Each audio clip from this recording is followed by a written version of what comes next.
Bonjour à tous. Dans cette vidéo, nous allons explorer la science de la matière en se penchant sur les atomes et les ions.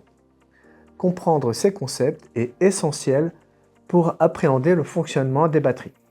Ces technologies sont en effet omniprésentes dans nos sociétés modernes, aussi bien dans les appareils électroniques que dans les véhicules électrifiés.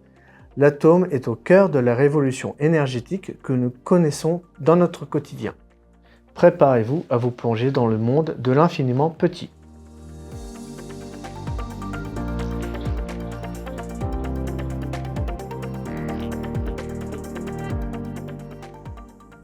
Tout ce qui nous entoure, qu'il s'agisse de l'eau, de l'air, des pierres ou encore des êtres vivants, est constitué d'atomes.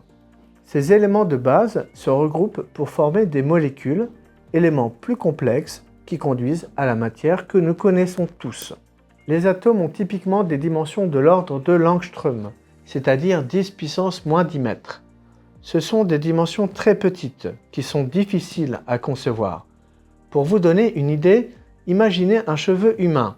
Son épaisseur est comparable à 1 million d'atomes d'hydrogène qui seraient empilés les uns sur les autres. L'atome est le plus petit fragment de matière qui permet de différencier un élément chimique d'un autre. Nous connaissons 118 éléments chimiques distincts, dont 94 sont présents naturellement sur Terre, les autres étant synthétisés. Tous sont regroupés dans le tableau périodique des éléments chimiques, autrement appelé tableau de Mendeleïev, du nom de son génial inventeur en 1869.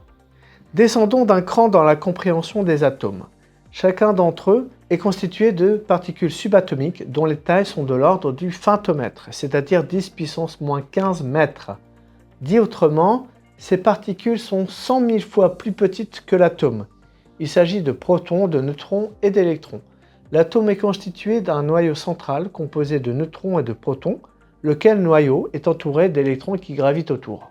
Les protons sont chargés positivement, les électrons négativement, alors que les neutrons sont porteurs de charges neutres, comme leur nom l'indique.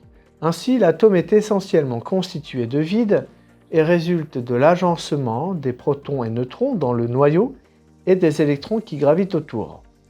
Il est neutre électriquement, c'est-à-dire que les protons et les électrons sont en même quantité. L'attraction électromagnétique entre le noyau, chargé positivement, et les électrons qui gravitent autour, chargés négativement, est essentielle.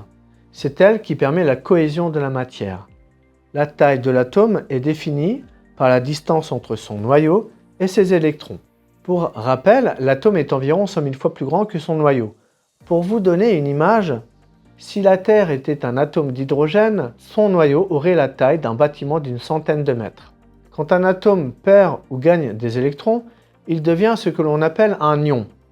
Aussi, les ions sont instables dans la mesure où ils sont soit en excès, soit en déficit d'électrons. Leur charge résultante, c'est-à-dire la somme des électrons et des protons en leur sein, est soit positive, on parle alors de cation, soit négative, on parle alors d'anion. Ce sont les échanges d'électrons d'atome en atome qui conduisent au phénomène de circulation d'électrons au sein de la matière. C'est le courant électrique. Cette vidéo est à présent terminée, merci de l'avoir suivie.